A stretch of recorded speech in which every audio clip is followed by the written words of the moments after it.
जर तुम्ही आमचे YouTube चॅनल सबस्क्राइब केले नसेल तर कृपया सबस्क्राइब करा आणि ताज्या अपडेट्ससाठी बेल आयकॉनला क्लिक करा। नंदुरबार लोकसभा मतदारसंघात तिरंगी चुरशीची लढत पाहायला मिळत आहे। नंदुरबार लोकसभा मतदारसंघाचे अपक्ष उमेदवार भाजपाचे निष्ठावंत कार्यकर्ते डॉक्टर सुहास नटावतकर यांनी अपक्ष उमेदवारी कायम ठेवली असून 12 एप्रिल निवडणुकीचा अर्ज मागे घेण्याची शेवटची तारीख होती। त्यामुळे नटावतकर यांनी उमेदवारी अर्ज मागे घ्यावा अशी मागणी भाजपकडून होत होती।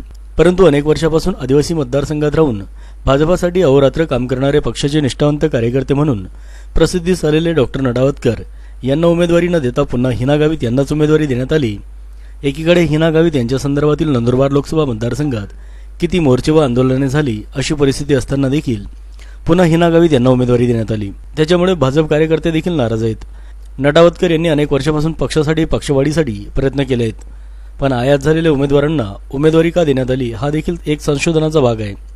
सध्या नंदुरबार लोकसभा मतदारसंघाची परिस्थिती पाहता मराठा आरक्षणाच्या मुद्द्यावरून हिना गावित यांनी केलेले वक्तव्य हे नंदुरबार लोकसभा मतदारसंघातील जनता विसरलेली नाही, तरी उमेदवारी का देण्यात आली अशी चर्चा सर्वत्र सुरू आहे।